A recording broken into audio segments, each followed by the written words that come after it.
you can paint your paper towel and that'll take some of the excess off your brush when you're doing socks.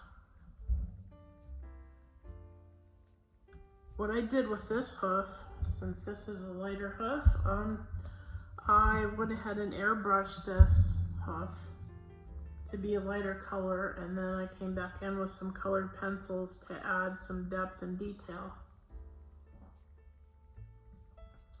And then because I had overspray from the hoof up onto the white, which is, I planned that, it wasn't an accident, but it's gonna happen anyway.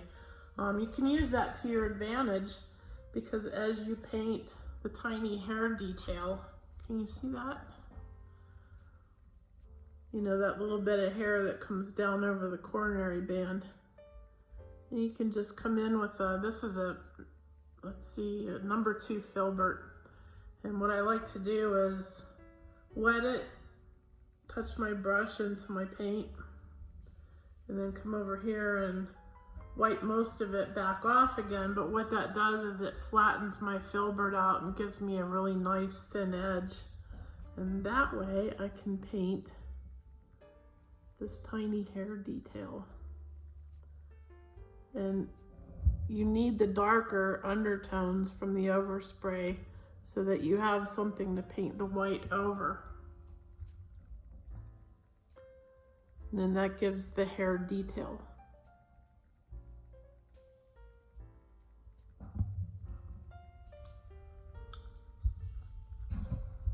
And you can do that all the way around your hoof.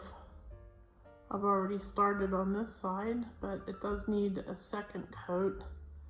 You can see how it's just a little bit streaky, but that's okay. You can add a little bit more depth to that, and the little bit of streaky gives it more of a hair look. You know, white hair doesn't completely cover over the skin. You can kind of see through it a little bit.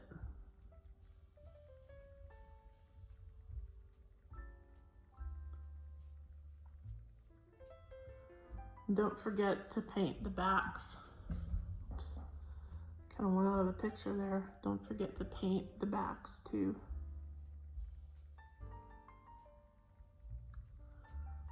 And earlier I had put a little bit of pinking in, but that mostly got covered up with the white paint. You can kind of see it just a little bit, but I'm gonna go back in with some dry pastels later and just add a hint more color. So, how you liking this guy so far? He's pretty fun, huh? Like those scary eyes.